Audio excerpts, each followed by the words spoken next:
Hi everyone, this week I'm going to jump completely on the bandwagon and look at the 4K release of True Lies, because everybody else seems to be doing it at the moment.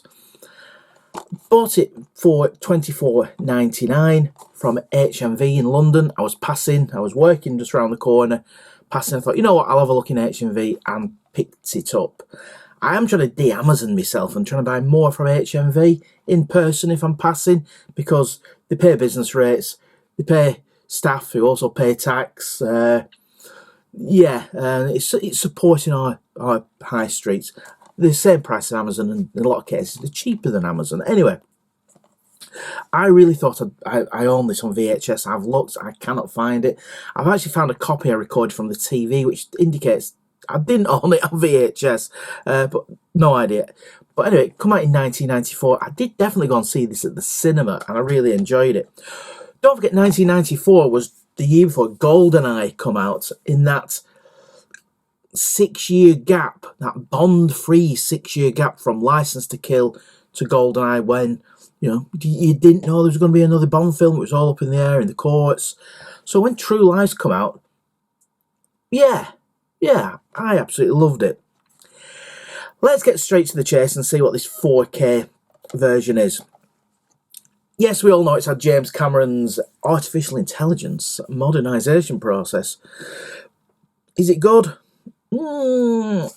It's good in some parts. It's really bad in others. And the problem lies around skin tone.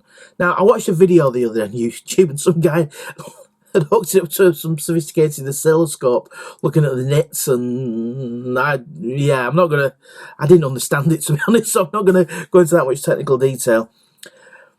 To me, it's all down to the skin tone. Tom Arnold and Arnold Schwarzenegger, in some of the scenes, the skin tone, you can see every single pore, and it looks really well detailed, close up. A little bit further away, it's the House of Wax. The biggest issue with this is, it's not an issue because she's an extremely attractive woman, Jamie Lee Curtis. Her age in this, facial age, ages between about 11 and about 34, 35, which she was when the film came out. Sometimes she looks like a woman in her mid-30s. The other times, House of Wax again.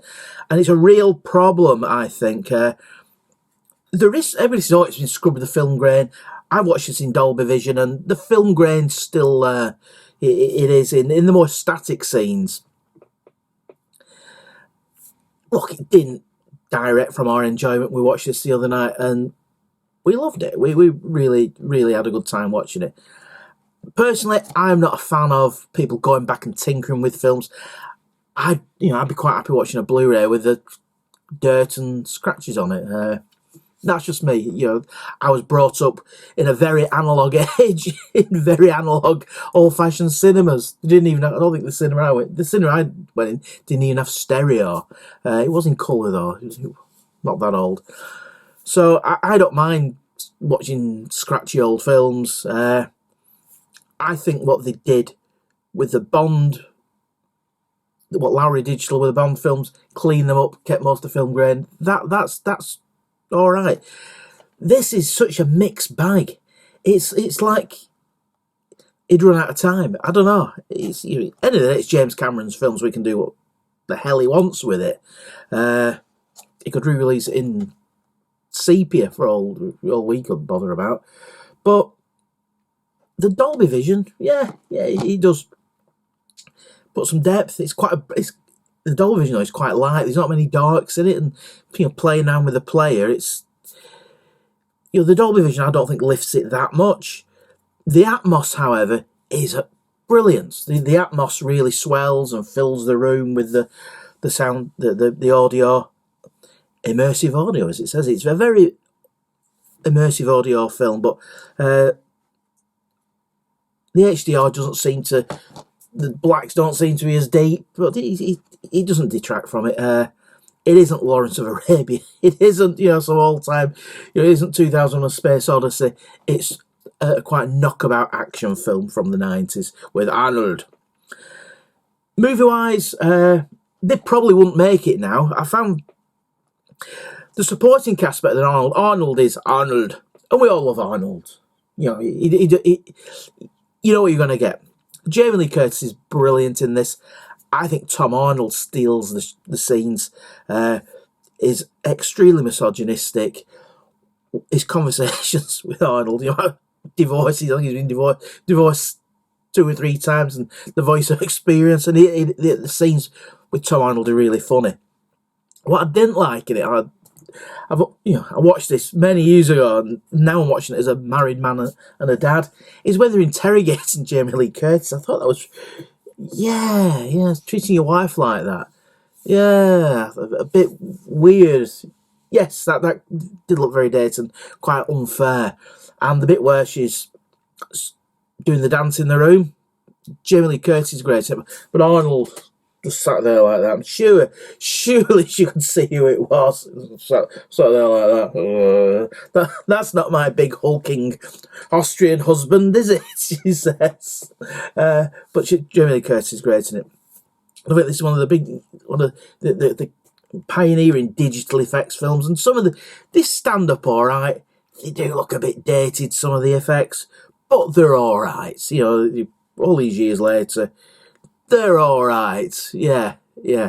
140 minutes long, probably 20 minutes too long as a film, but we really enjoyed it. With this, you get the Blu-ray as well with the extras. I've not gone around to watching the extras because I only got it last week. I watched it the other night on 4K, and we really enjoyed it. Yeah.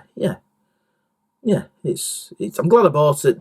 I will be watching it again because it's a film that's kind of disappeared into time, I think, because it didn't have a Blu-ray release.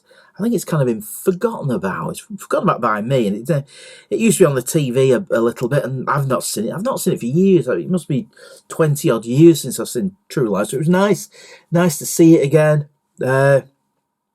Yes, it's got cardboard cut out Islamic terrorists that a movie company probably wouldn't approach now.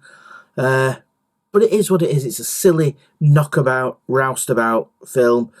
The late, great Bill Paxton is fantastic as Sleazy Simon, the used car salesman. And the scene where Arnold's test driving the Corvettes.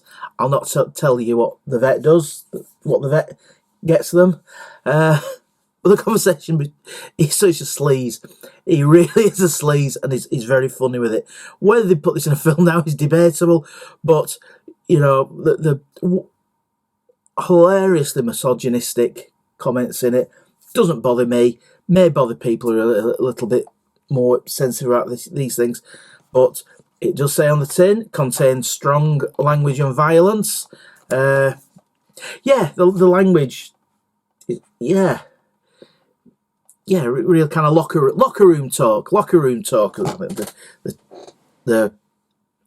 The term for it is. Doesn't bother me. I found it very amusing, but may bother some people.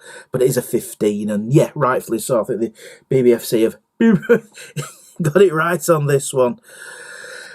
It's now part of the House of Mouse, so I think we should just be grateful it's come out on a physical release. It has been panned for the waxiness. It didn't detract from my real enjoyment. I really had a good night in watching this. But it does vary. And I don't know, it just seems to lack quality control. Did they run out of time? Did they run out of money? Probably not. I don't know. I'll ask James Cameron next time I go out for a beer with him. So there you go. True Lies. If you like spy films, if you went to see it at the cinema like I did, and I've seen it for a few times, well worth investing in. $24.99 is the going rate for a new 4K. You do get the Blu-ray with it, and the Blu-ray's got the extras on it. There's no extras on the 4K, which is the norm. So there you go. True Lies, recommended, but with flaws visually. Thanks for watching, everybody. Lots more reviews to come. If you're liking what you've seen on the travel channel, please subscribe. If you want to comment, please comment.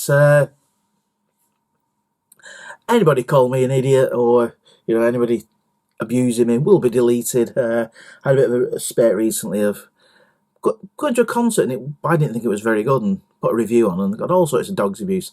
So I just delete them. That's the easiest. And Euphoria Pictures, really good. You know, if you like movies and home cinema and things like that, Euphoria Pictures and Keith are really good over in Ireland, a really good channel. And he said, any abuse, forget it. I'll knock it on the head. My channel, and I'm sticking with Keith on this. And I'm saying the same thing. And if you're a YouTuber and you're getting the abuse, delete it. Do you need the hassle? No. Do what Keith does on Euphoria Pictures. Really good channel. Yeah, delete it. And another channel recently that I follow, McMaster, talking about electric cars. I don't own an EV. I don't really want to buy an EV, but I'm interested. He has a Porsche Taycan, and he's reading out the dog's abuse he gets. And it's like, oh, you know, don't stand for it.